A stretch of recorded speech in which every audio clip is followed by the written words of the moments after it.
Gentlemen, ce soir, c'est Odati, trop, oui. Alors je suis vraiment désolé parce qu'il n'y a plus de place, c'est bourré à craquer. Alors essayez de vous débrouiller, essayez de vous serrer un peu là-bas. Il y a des tabourets là, ici, je sais pas, vous restez debout, qu'est-ce que vous voulez que je fasse?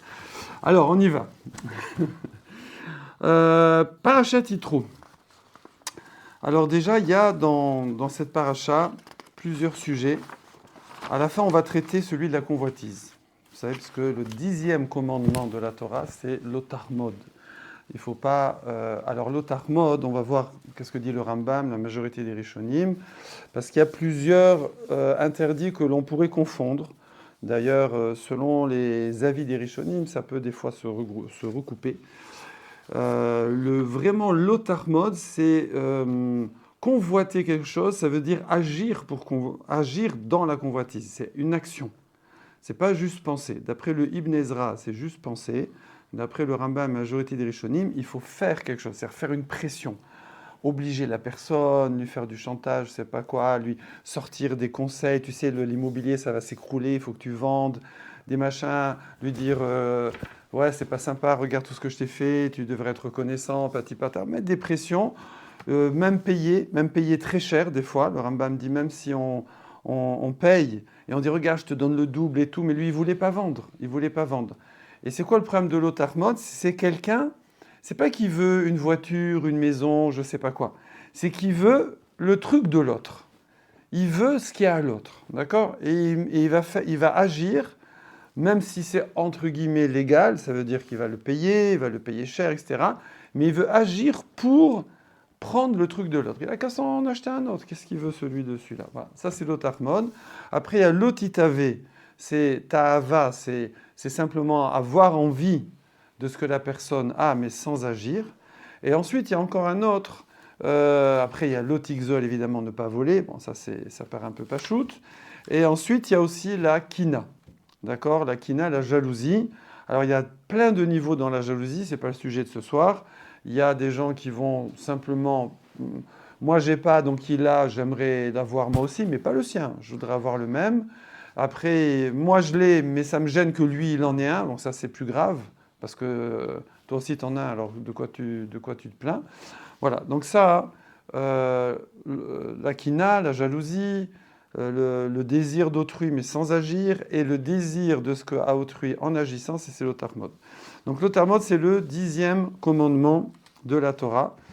Avant ça, on va voir quelques sujets comme ça très rapidement dans la paracha, parce que la paracha Yitro, elle est très riche en leçons pour notre vie quotidienne.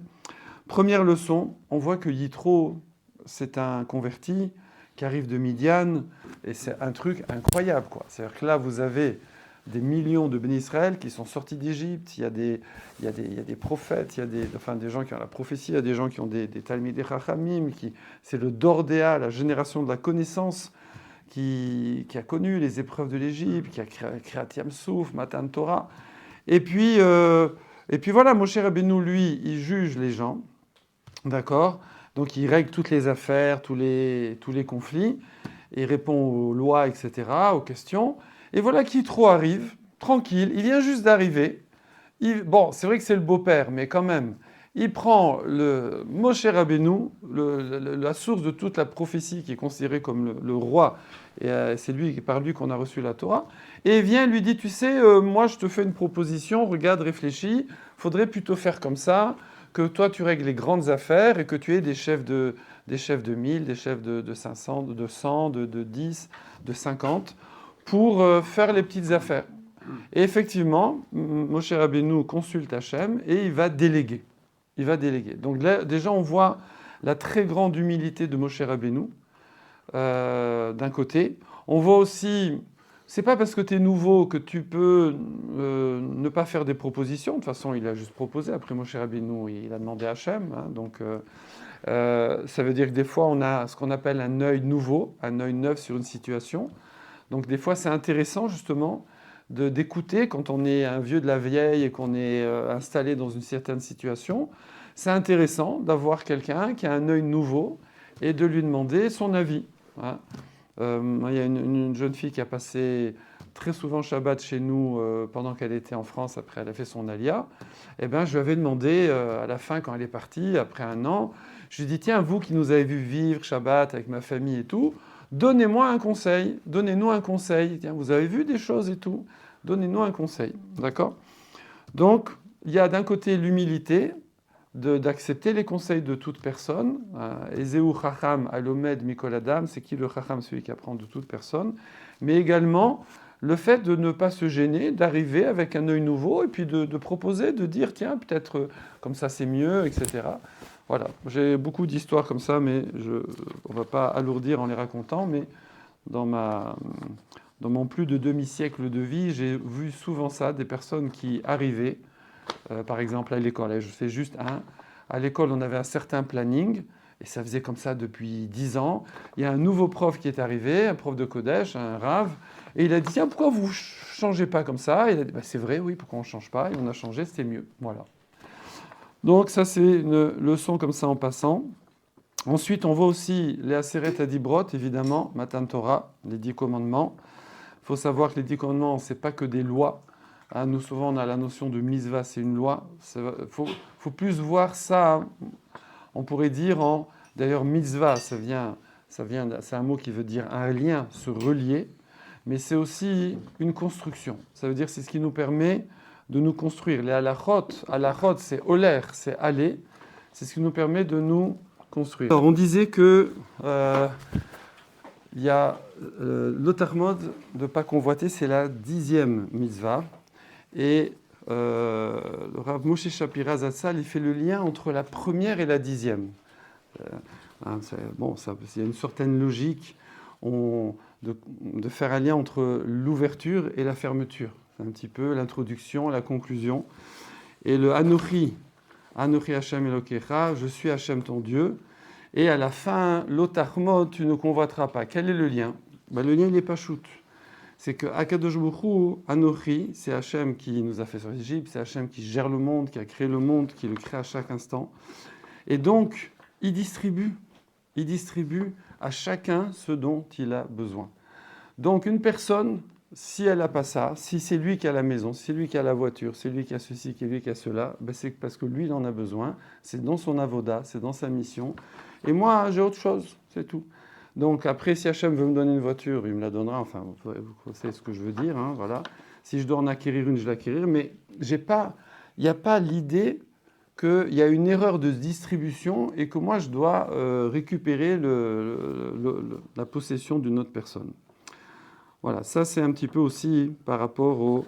Alors encore un autre un petit point avant de revenir à la convoitise, c'est la préparation.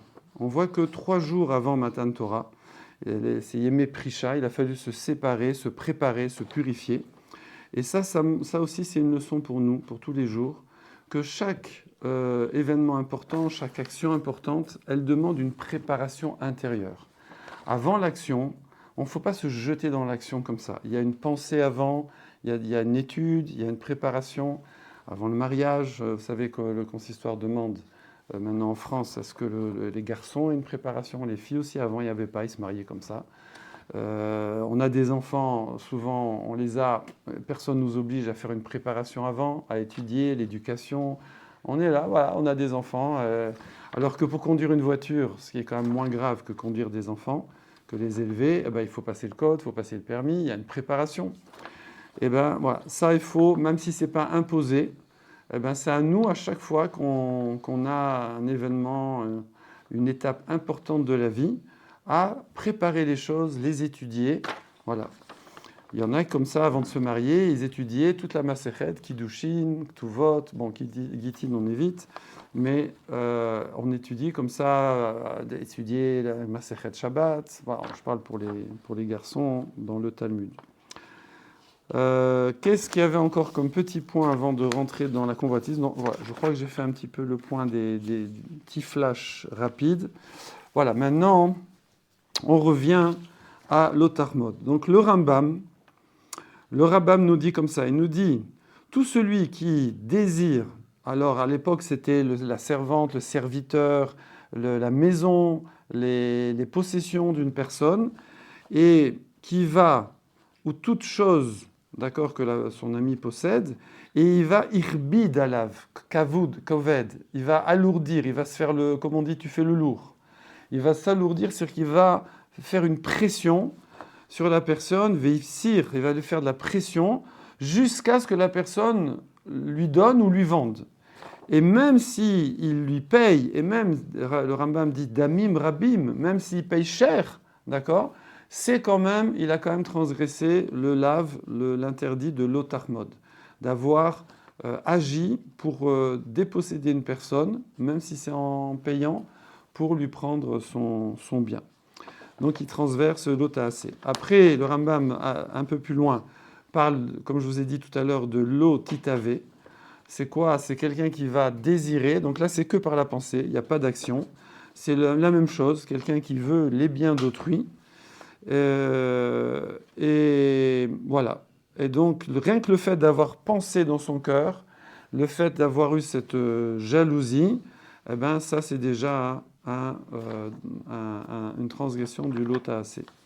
Ensuite, le Rambam, encore plus loin, nous dit que le danger de ces déviations, de l'otitave, l'otarmod, c'est un process qui va mener des fois à la violence, qui va mener au gezel, au vol, et chazé shalom même au meurtre, comme il y a l'histoire du roi Achav, qui avait fini par faire exécuter Naboth, qui avait une vigne qu'il convoitait, avec la complicité de sa femme Isével. Voilà. Alors maintenant, on va rentrer un petit peu plus dans la psychologie, on peut dire, de ce lotarmod. Ouais. Le Maharal de Prague, il dit, réfléchissez bien, si quelqu'un ne comprend pas que ce qui appartient à l'autre, c'est en dehors de son troum, comme on dit, c'est en dehors de son univers, c'est à l'extérieur de lui. Donc ça appartient à la personne, c'est dans son univers à lui. C'est quelqu'un qui ne sait pas se placer dans la société, qui n'a pas trouvé sa place. Il ne sait pas, comme on dit, rester à sa place. Il ne sait pas faire la différence entre la vie de l'autre et sa vie à lui. C'est également, comme le développe aussi beaucoup le Rav Dessler, c'est le summum du notel. Vous savez qu'il y a deux mots qui se ressemblent. C'est noten et notel. Noten, c'est donner. C'est bien que ça vient Nathan, le prénom. Et notel, c'est prendre. Notel, noten. Et comme vous le savez, chaque personne, on peut la mettre sur un curseur. On peut dire il est plus notel ou plus noten. Il y a des gens qui sont généreux, donneurs. C'est des gens comme ça, ils sont tout le temps attentifs à l'autre. Ils voient les besoins de l'autre. Ils sont souriants, avenants. Ils sont encourageants. Ils aident. Ils sont toujours tournés vers autrui. Et puis il y en a, ils sont tournés vers eux. Ils essayent toujours de gratter, essayent de prendre, ils lâchent rien, d'accord, qu'on appelle une pince. Oui, c'est une pince, on n'arrive pas à la défaire. Donc ça c'est notel et notaire. Alors, c'est dans la vie. C'est dans la vie de tous les jours. Bon, alors, des gens plus généreux, des gens plus radins, ok. Mais le summum de ça, et ça c'est un problème, on va dire déjà, pas seulement de radinisme, de matérialisme poussé, comme on a dit tout à l'heure, c'est aussi un problème de ne pas savoir se placer dans sa vie, de ne pas avoir une pnimiut, une intériorité, une richesse intérieure qui pousse la personne à essayer de prendre la richesse de l'autre. Oui. Mais sinon, pour reprendre, c'est aussi, voilà, quand par exemple on dit quelque chose est moutard, c'est permis, et assour, c'est interdit. Mais vous savez que le matin, on dit matir assourim, on a déjà dit ça souvent ensemble. C'est qu'en fait, moutard, non traduit par permis, mais ça veut dire délié, détaché, accessible, libéré. Et assour, ça veut dire emprisonné. Assourim, c'est emprisonné, fermé, inaccessible. C'est-à-dire qu'une personne, lorsqu'elle a un certain équilibre, une construction personnelle intérieure, alors elle comprend que ce qui appartient à la construction de l'autre personne, c'est assour. Dans le sens, c'est fermé, c'est pas accessible, ça lui sert à rien, c'est pas pour lui. De façon imagée comme ça, le Rav Desser, il dit ça ne nourrit pas sa neshama, ça va pas nourrir sa vie, ça va pas lui apporter le bonheur.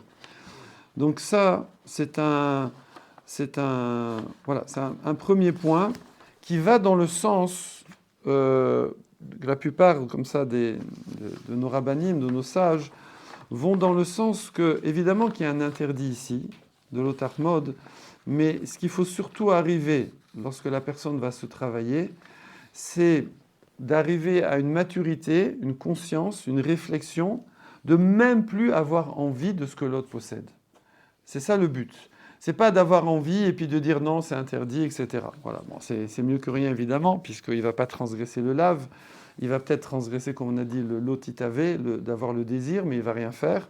Mais il faut arriver même à être tranquille. D'ailleurs, une personne qui ne vit pas comme ça, elle est torturée. Elle est torturée par la jalousie, par la convoitise. Il n'y a pas pire torture.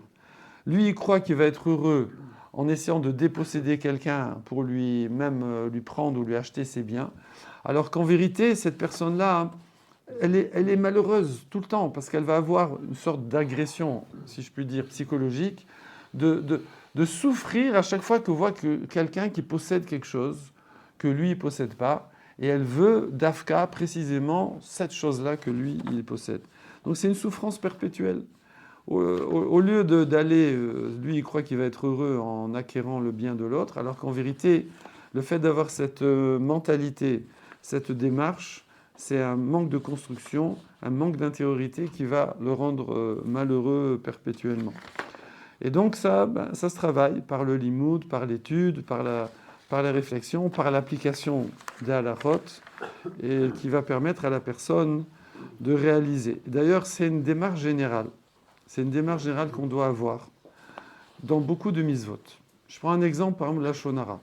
Si quelqu'un, il garde l'habitude de penser négativement, de juger négativement les personnes, et ce qu'on appelait juger les caves rova et non pas les caves srout, et ben, même si après il réussit à tenir sa langue, admettons, mais en vérité, ça va être très compliqué, ça va être très difficile parce qu'il pense déjà de travers, donc il n'y a plus qu'un pas pour formuler les choses et dire du mal d'une personne.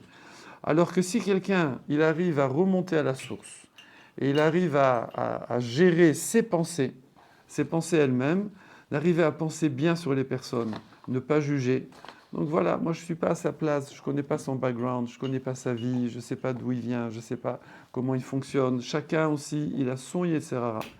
Il y a des Yetzerara, il y a des mauvais penchants comme ça que pour nous c'est la théorie, alors que pour lui c'est un combat de tous les jours, c'est un challenge qui va lui demander des années de travail. Donc c'est pour ça qu'une personne, dans beaucoup de mitzvot, elle doit remonter à la source, elle doit remonter aux pensées et ne pas se contenter d'agir sur les actions.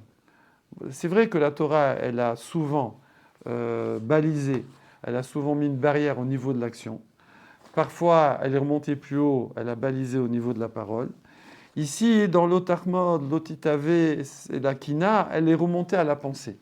La Torah, elle est remontée à la pensée, mais on peut projeter ça dans les autres mitzvot également, même si c'est pas explicite. Voilà, d'ailleurs, ça va répondre, ça va nous permettre de comprendre un machal, le Ibn Ezra, d'accord, qui est d'ailleurs un des Rishonim, comme j'ai dit tout à l'heure au début, qui pense que l'otar mode, on le transgresse pas seulement dans l'action, mais déjà dans la pensée.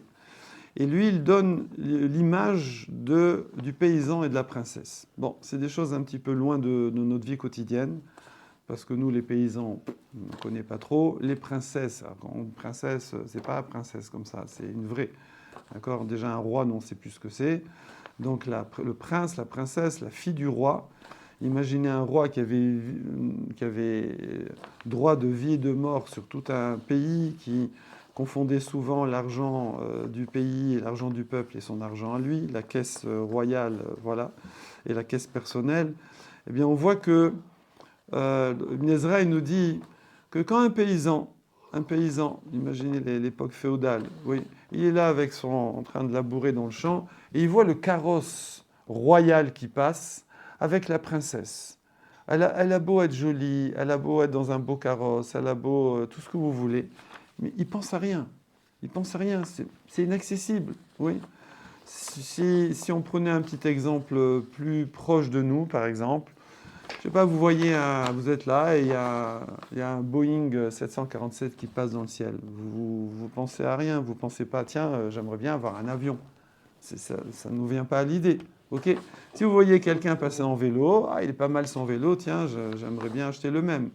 Mais il y a des choses, il faut arriver à réaliser que ces choses-là, comme un avion, c'est inaccessible. Hein, qui sait qu'il y a un jet privé, mais il faut arriver à réaliser que ce qui appartient à autrui, c'est la même chose. Ce qui appartient à autrui, c'est inaccessible.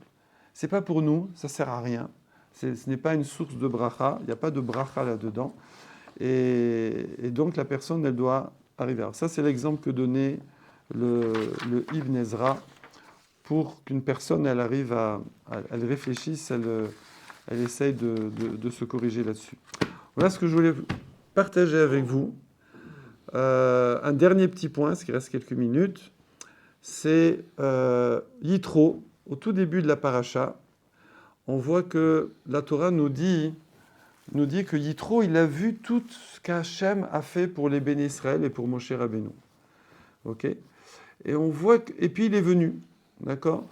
Et là-dessus, Rashi ramène Chazal, les sages, et nous dit la Torah orale qui dit que qu'est-ce qu'il a vu, Vaishma Yitro, qu'est-ce qu'il a entendu qu'il a fait venir. En fait, mais il n'y a pas de question. C'est la Gemara qui pose cette question dans Zvachim, je crois.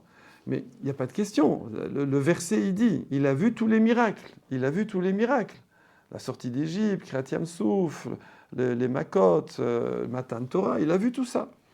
La manne, le puits de Myriam, les Anané Kavod, les nuées de gloire. Donc pourquoi la Gemara repose la question, qu'est-ce qu'il a entendu? Quand on dit Vaishma, Shmiya, c'est plus qu'entendre, c'est entendre, réaliser, intégrer. Qu'est-ce qui a fait bouger Yitro? Qu'est-ce qui a fait qu'il a quitté Midian pour venir rejoindre les Bnei Israël en plein désert, dans leur galère, entre guillemets, dans leur périple. Oui.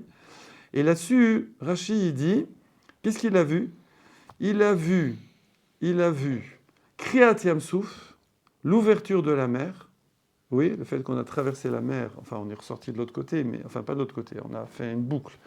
Mais Kriyat Yam-Souf, bon, c'est vrai, c'est un des plus grands miracles qui soit. C'est là qu'on a eu un niveau de prophétie incroyable et exceptionnel, une proximité avec Hachem comme il n'y a jamais eu pour tout le peuple. Kriyat Yam-Souf et Milchemet Amalek, et la guerre d'Amalek. Bon, le problème, c'est que la guerre d'Amalek, c'est plutôt quelque chose de négatif. Qu'Amalek, ce peuple, est venu nous faire la guerre en plein désert, alors qu'on vient de voir tous les miracles qu'a fait Akadosh Baruch Hu pour nous protéger et nous choisir en tant que peuple. Et d'un autre côté, par contre, Kriyat Yam-Souf, c'est un très grand miracle. Donc, comment on peut juxtaposer ces deux raisons qui sont opposées? D'un côté, le miracle, Kriyat Yam-Souf, de l'autre côté, quelque chose de négatif, la guerre d'Amalek. On aurait dû dire à la limite la victoire contre Amalek. Mais pourquoi la guerre d'Amalek? Et pourquoi ces deux choses-là spécialement? Il y a une réponse comme ça qui est une leçon pour nous, pour la vie de tous les jours. C'est que Yitro, il a compris une chose. Il faut savoir qu'Amalek, c'est un peuple qui descend de Timna. Timna, c'était la fille du roi de Séhir, de la reine de Séhir, qui croyait que son père c'était le roi de Séhir, mais en vérité, son père c'était Esav. Et après, elle s'est mariée avec Eliphaz. Elle a voulu se convertir, rentrer dans la famille d'Avraham, Yitzhak et Yaakov. Ils ont refusé. Alors elle a épousé Eliphaz, le fils de Esav. Manque de bol, c'est son demi-frère. Et donc, c'était pas une union souhaitée. Et ensuite, elle a eu un fils donc, qui s'appelait Amalek. Et ça a donné le peuple d'Amalek. Il faut savoir que ce peuple-là, et un peuple qui est brillant, qui a une intelligence. C'est le peuple le plus intelligent, mais hélas, qui met son intelligence au service du mal. Il y a des gens dans Amalek qui vont faire tchouva et qui vont avoir des places très importantes dans le judaïsme, mais pour l'instant, de façon générale, c'est plutôt dans le mal. Et on dit qu'Amalek, c'est le summum du mal, puisqu'il est prêt à se détruire même s'il sait qu'il va se détruire juste pour faire un petit peu de mal au peuple juif. Et là-dessus, Amalek, pourtant, comme tous les peuples, au moment de Kriyat Yam-Souf, il faut savoir que ça, c'est dans le monde entier, tout le monde a été au courant de Kriyat Yam-Souf. On dit que partout, les eaux se sont ouvertes et chacun, les chamans, les sorciers, les machins, les philosophes de chaque nation ont expliqué ce qui se passe, qu'il y a eu les Makot, qu'il y a eu Kriyat Yam-Souf, qu'il y a eu Matan Torah. Donc, c'est un miracle qui a été diffusé, connu de tous. Tout le monde a reconnu la grandeur d'Hachem. Et voilà que peu de temps après, il y a Amalek comme s'il avait oublié. Comme s'il avait oublié, il vient et nous attaque. C'est ridicule. C'est ridicule, je ne comprends pas. Alors Yitro, il a dit, oh, mais c'est comme ça. Il faut savoir que toute personne, comme on dit, chasser le naturel, il revient au galop. On a des fois une clairvoyance. On a une connaissance claire de quelque chose, d'une situation. Mais la vie est faite de challenges, la vie est faite de tests. Et donc, hop, voilà, on va oublier et on va revenir aux bêtises. Quelqu'un, il fait des bêtises, je ne vais pas donner d'exemple, voilà, il est là, il s'est habitué à faire des bêtises. À un moment, il a une clairvoyance, mais qu'est-ce que je fais? Mais je gâche mon temps, je gâche ma vie ou ma santé, je sais pas. À quoi ça sert? Donc, il a une clarté comme ça. Et donc, il commence à décider d'arrêter cette bêtise. Mais voilà, le lendemain, il se réveille, et hop, et c'est reparti, et il repart là-dedans. Plus quelqu'un est intelligent, dans l'intelligence négative, plus il va faire ses processus vite. Yitro, il a dit, Amalek, comme c'est le plus intelligent, il a fait ce processus très vite, et c'est le premier qui revient à la charge et qui retombe dans les bêtises et qui vient nous attaquer. Mais d'ici peu de temps, les autres pays aussi vont faire la même chose. Et d'ailleurs, moi qui suis Yitro en Midian, pour l'instant, en Midian, je pourrais rester parce que les gens, ils ont compris, ils ont su, ils ont appris, ils ont une clarté d'esprit. Mais ça, ils vont le perdre. Ils vont le perdre et ils vont revenir à leurs bêtises. Alors, je ne peux pas rester ici. C'est comme ça qu'il est allé rejoindre Moshe Rabbeinu et le peuple juif. Alors, nous aussi, quand des fois on a une clarté, il faut prendre des dispositions. Il faut essayer de se fermer le chemin arrière. D'accord? Donc, un petit exemple bête, par exemple. Quelqu'un, il a dit, voilà, mais pourquoi je fume? C'est pas bon pour la santé, ça sert à rien, c'est lâche comme ça sent mauvais. Après, les habits sentent mauvais, c'est désagréable. En plus, maintenant, c'est interdit quasiment partout de fumer, donc ça devient très gênant. Les gens doivent sortir, il fait froid pour aller fumer leurs cigarettes, etc. Ça coûte cher, etc. Bref. Donc, à un moment, il a une clairvoyance. Alors, comment il va faire? Alors, il prend tous ses paquets de cigarettes, il les jette, mais il va en acheter d'autres. Alors, il va... Je ne sais pas. Alors, j'avais entendu qu'une fois, ils avaient affrété un bateau. Ils avaient affrété un bateau, une croisière. Et le but de la croisière, c'était se désintoxiquer des cigarettes. Et donc, les gens allaient faire une semaine de croisière sur un bateau. En même temps, voilà, ils vont prendre de bon air, ils vont faire de l'exercice, ils vont se détendre. Et donc, il n'y avait pas de cigarettes à bord. Impossible d'avoir des cigarettes à bord. Aucune cigarette. Tout le monde était fouillé. Parce qu'on disait peut-être qu'il y en a, il va rentrer des cartouches et les vendre très cher. Et donc, voilà. Donc, des fois, on va comme ça se mettre dans une situation. J'avais déjà donné cet exemple aussi. Quelqu'un, il voit que le soir, il reste tard sur son téléphone et tout, à regarder des bêtises. Après, il est épuisé le lendemain. Alors, qu'est-ce qu'il fait? Il donne son téléphone à son frère, à sa sœur, à ses parents, à son voisin, à sa mère, qui vous voulez. Voilà, c'est tout comme ça. Il rentre à la maison, direct, voilà, tiens, prends mon téléphone, c'est tranquille, ok?